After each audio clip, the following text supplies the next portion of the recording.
Hello, good evening, and welcome to TC Network. I am Tingnay Team Hoki bringing you today's news. Today's top headlines include: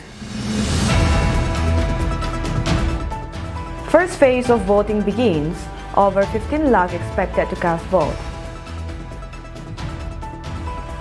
Kuki-Zo communities abstain from voting in several hill districts, leading to empty polling stations. Armed miscreants engage in proxy voting in Imphal. EVM destroyed, 4 injured. News in details. The Democratic Fervour gripped Manipur today as the first phase of general elections to the 18 Lok Sabha commenced across the state. With polling stations bustling with activity, citizens embark on the crucial task of choosing their representatives on April 19. Today's polling marks the beginning of the electoral journey for both the Inner Manipur and Outer Manipur (ST) parliamentary constituencies. Across Manipur, a total of 15,42,652 voters, comprising 7,41,849 males and 8,02,557 females and 246 transgender individuals, are poised to exercise their franchise.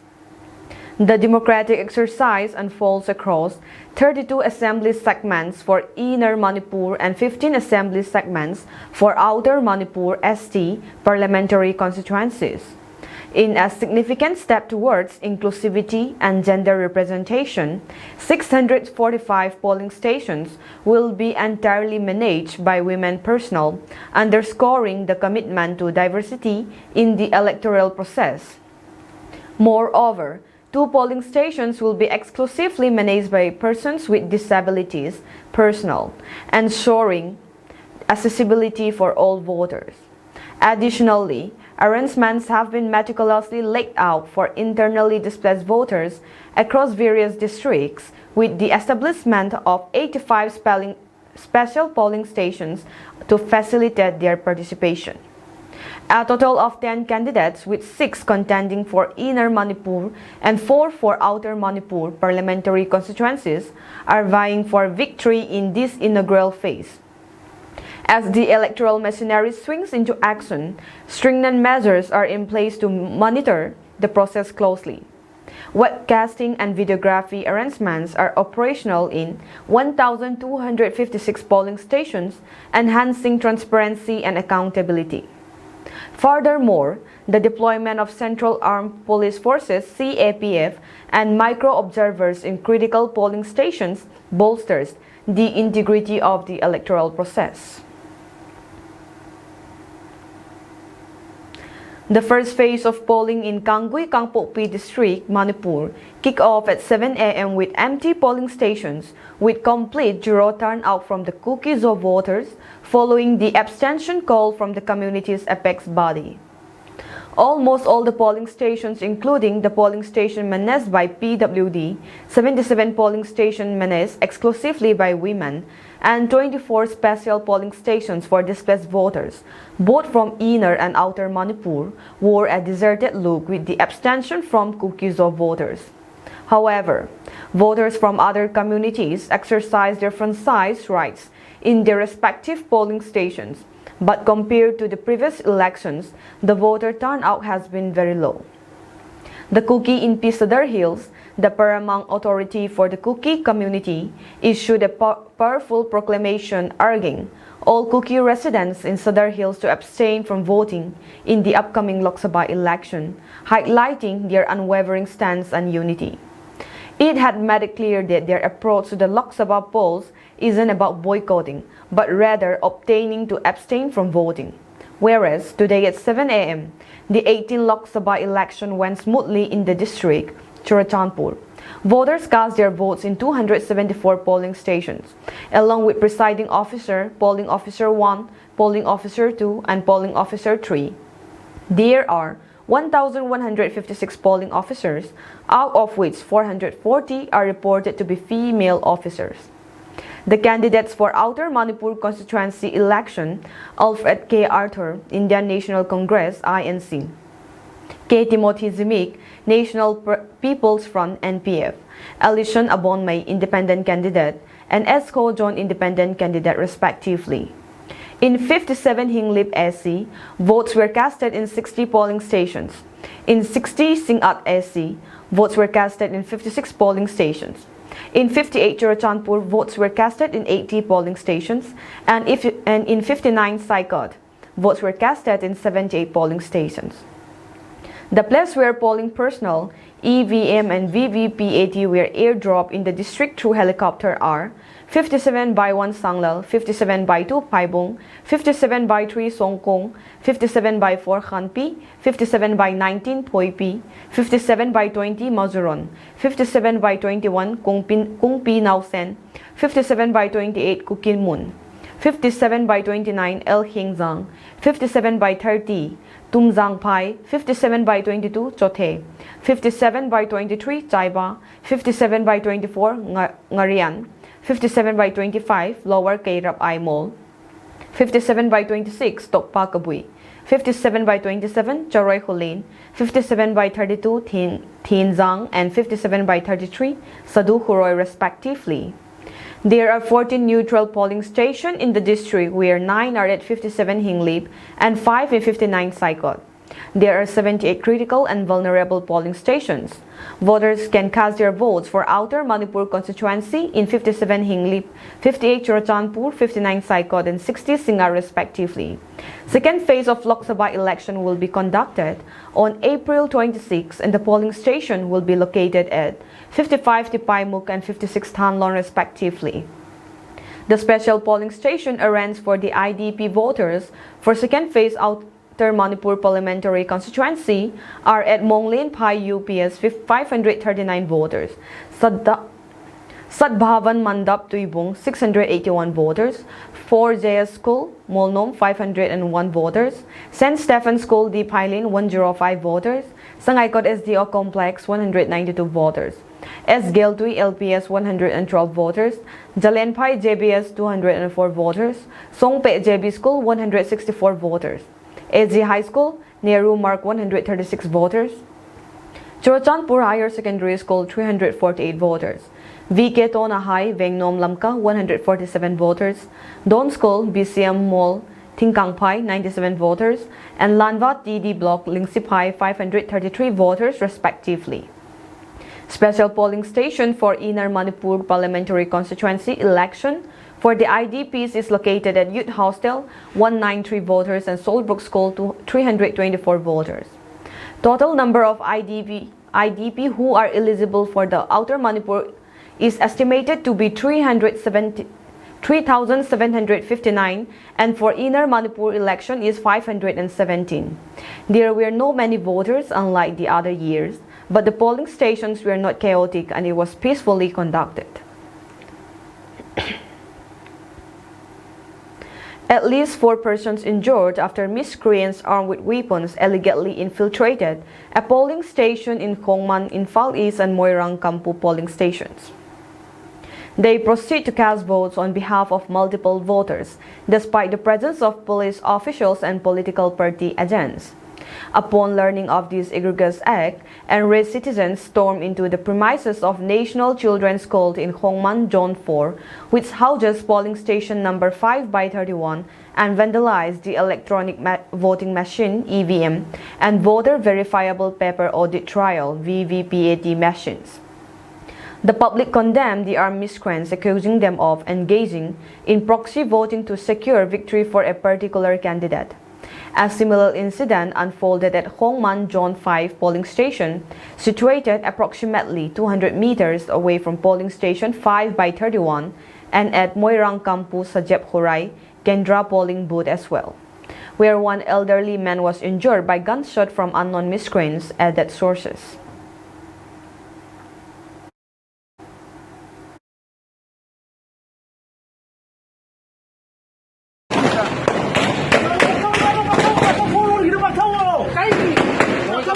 Ba không này. Ở đây quên mà là bây giờ chúng mình cả cả bên mẹ. Hắn là mất thôi nhau không? Mà là một phải giật cắt. Tôi đi đâu?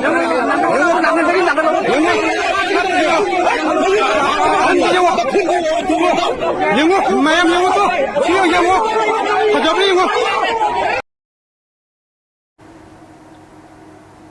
On the other hand, the Arambay Tenggol has clarified that it has not given any instructions to indulge in the kind of activities perpetrated by utilizing its name during the Lok Sabha elections conducted today as suggested by several viral videos posts being circulated. In the clarification, it said this could be the handiwork of the workers of the MLA of the given assembly constituency or the candidates contesting the polls. Arambay Tenggol has nothing to do with the incident in which an Arambay Tenggol member allegedly strangled a woman that has gone viral, it said. Police must arrest those responsible for perpetrating such activities and take actions against them under the due process of law, it said, adding that Arambay Tenggol is doing its utmost best to find out those who are misusing its name. Lastly, it said they want to inform the people that Arambay Tenggol has not authorized such actions or given any instructions to do so. Some who are trying to break apart the state are creating a bad image of Arambay Tenggol by using the election as a pretext.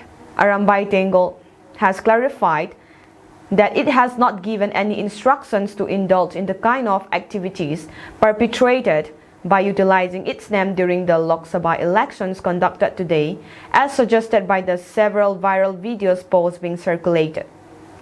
In the clarification, it said this could be the handiwork of the workers of the MLA of the given assembly constituencies or the candidates contesting the polls. Arambay Tenggol has nothing to do with the incident in which an Arambay Tenggol member allegedly strangled a woman that has gone viral, it said. Police must arrest those responsible for perpetrating such activities and take due process of the law, it said, adding that Arambay Tenggol is doing its utmost best to find out those who are misusing its name. Lastly, it said they want to inform the people that Arambay Tenggol has not authorized such actions or given any instructions to do so. Some who are trying to break apart the state are creating a bad image of Arambay Tenggol by using the election as a pretext, it said. To maintain order in the 18th Lok Sabha election 2024 in Tengnoupal district, the Kuki INP Tengnoupal calls an emergency joint meeting with the various CSO under its banner yesterday at KSO Tengnoupal office. Yesterday, the 18th of April 2024, at around 10 a.m., KIT calls an emergency joint meeting with the various CSOs in the district. During the meeting, the attendees discussed about what propaganda to adopt in the 18th Lok Sabha election. Khai Mang Guite, President KIT, and Mang Boy Haukip, General Secretary KIT, led the meeting where the attendees shared and discussed their opinions and thoughts regarding what measures should be taken for the Lok Sabha election. Khai Tin Lin during the meeting shared about the decisions and propaganda adopted by Lamka CSOs like Joy United, ITLF, and Kim. Thang Min Lin Mate also talks about the election where he said that we should not focus on the party level, but have deep focus on what is best for our community well-being. He requested the attendees to think deeply about this election since it is a really critical matter. After the discussions were done, the attendees also elect election committee member for the upcoming elections. The following were the elected members: Thang Min Lin Mate and Sogin from KIT, Thong Khutang from KCA district level, Zam Khulin from KCA More block, Pao Thang from KCA Machi block, Thong Pao from KCA Tengnoupal, Thang Boy from KSO, Chong Boy and Kim Boy from KWU and HR, Hun Mang from MAWC, Khai Tin Lin from Political Affairs, and Mathang Lal Lan Pui and Alex Thang Boy from HTC. The number of members present from each CSO present in the meeting were 9 members from KIT, 9 members from KCA, 2 members from HTC, 3 members from KWU and HR, 1 member from KSO, and Neil from MAWC. Meeting at all night pool. After has all gale pilot. I hate on the non the detail was non tail the Janya to last hour, Zani Janya to info in Kihamin. Hisi atunya hi etom gomsa ga hat jo imi ayo idi sa mai Today at 12 noon, the Global Kuki Zomi Mar Women Committee meets the local press at Highway Cafe, Chinkonpang. They spoke of the memorandum submitted to Chief Election Commissioner Rajiv Kumar on past 24 March 2024 so as to boycott the 18 Lok Sabha MP election. In connection to the submitted memorandum, the Global Kuki Zomi Mar Women Community women folks boycott elections at the polling booths in the town. They also posted different posters around the town such as No Justice, No Vote, Boycott Outer Manipur Lok Sabha Election 2024, and also pictures of Kuki-Zo citizens being mutilated and barbarically killed by the Métis were also posted. It is due to the active participation of Global Kuki Zomi Mar Women Community that the number of voters had declined drastically, said Mary Tombing, member, Global Kuki Zomi Mar Women Community. They expressed their gratitude to all the women folks who supported the Global Kuki Zomi Mar Women Community in various places. In connection to the prevailing unsolved conflict in the state, the organization had requested to completely boycott the 18 Lok Sabha MP elections in Outer Manipur constituencies, and in connection to that, they had carried out the said activities in the town today.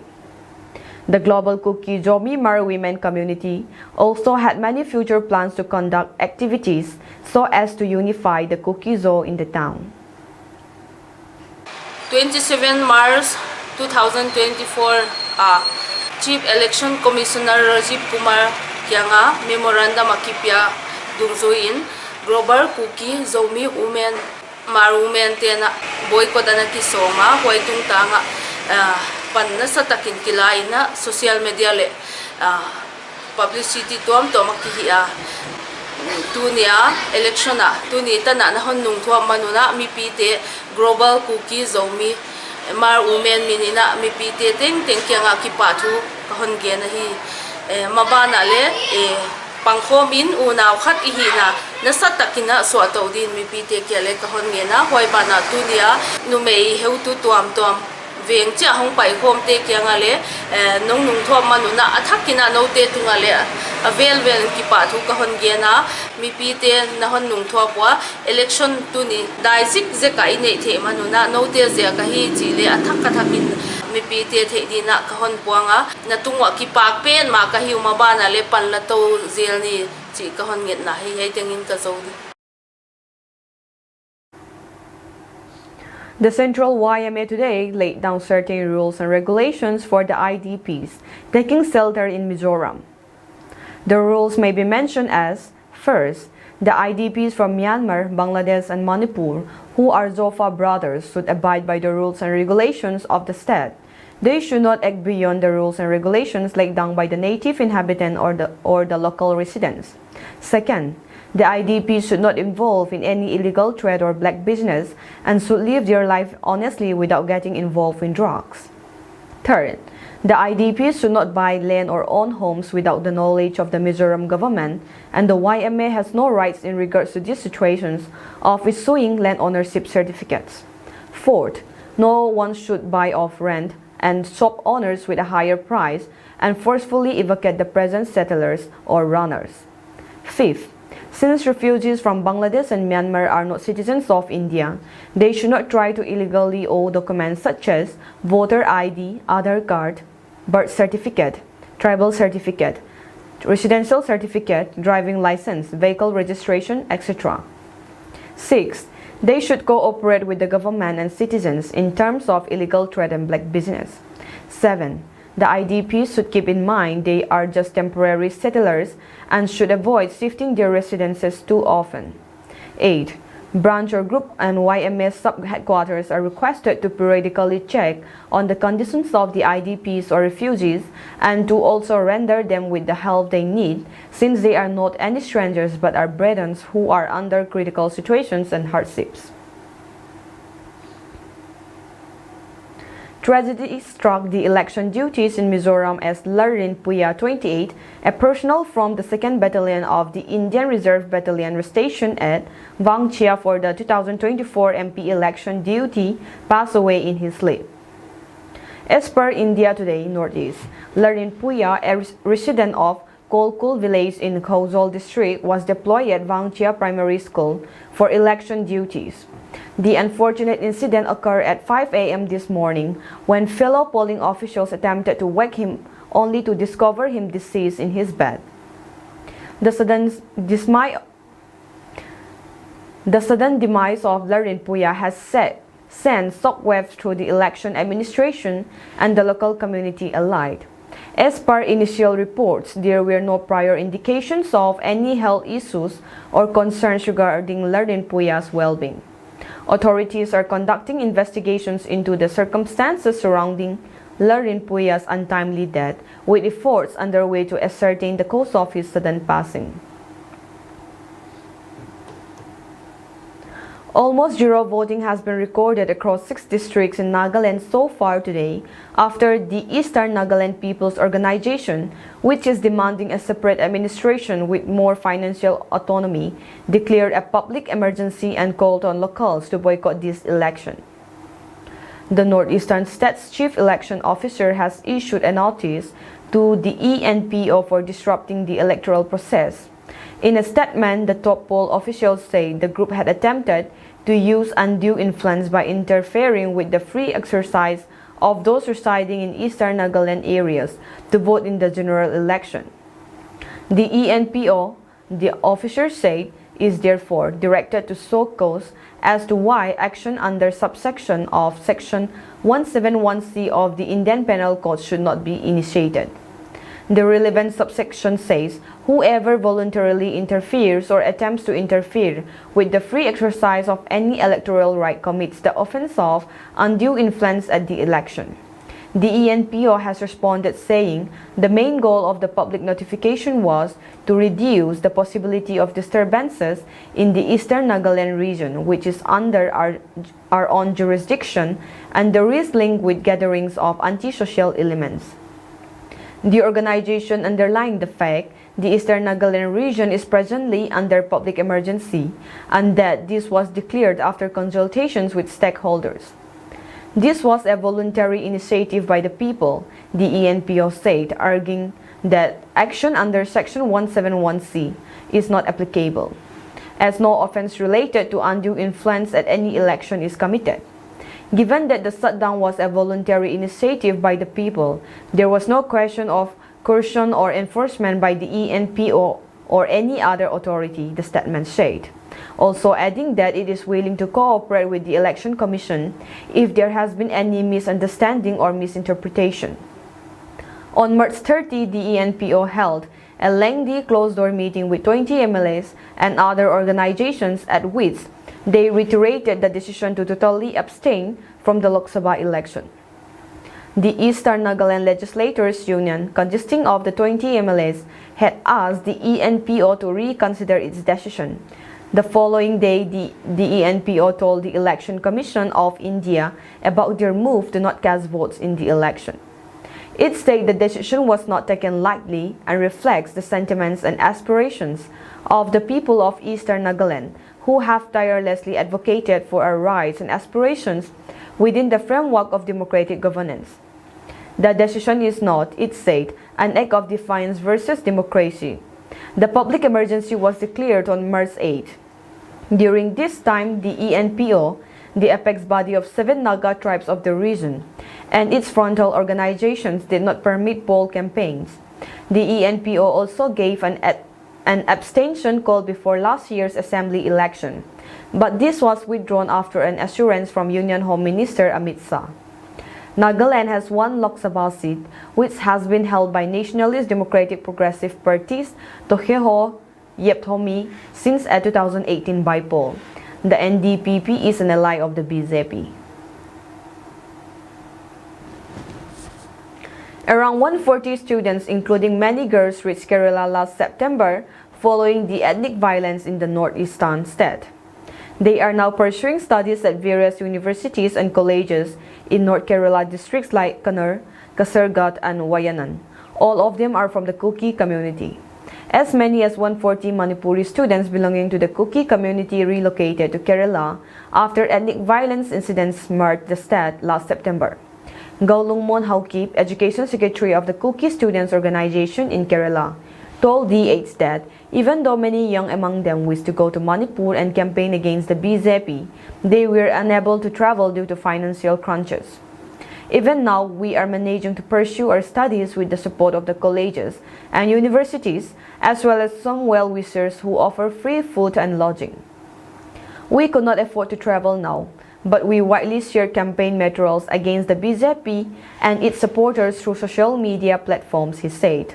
CPI leader Eni Raza, who is contesting as the Left Front candidate from Wayanad, had taken the initiative of facilitating studies of the Kuki students in Kerala. Kannur University in Kerala had also extended a helping hand to the students in Manipur after their studies were affected due to the violence. Haukip said that they were now adjusted to the food and culture of Kerala and we are feeling at home here, especially with the moral support they were receiving from the university and college authorities. A vehicle carrying 5 Japanese nationals were targeted by a suicide bomber on Friday in Karachi's Landi area, Dawn News reported, citing the police. The police state that the Japanese nationals were hurt in the incident. However, the terrorists who were involved in carrying out the attack were killed. As per ANI, the Deputy Inspector General DIG, is Asfar Mahesar, told Dawn that the incident occurred near Murtaza Chongrangi in Landi, adding that the 5 foreign nationals were traveling in a high-sea van. All 5 Japanese remained safe. However, the private security guard with them was injured, he said. No one has claimed responsibility so far, the DIG said, adding that the vehicle carrying the Japanese nationals was bulletproof. In a related development, Sindh Chief Minister CM Murad Alisa gave the Inspector General instructions to investigate the incident and produce a report that included information on the terrorists' identities, origins, and any accomplices they may have had, as well as specifics about the explosive used in the explosion. He gave the order to make quick plans for the foreign national security in the nation.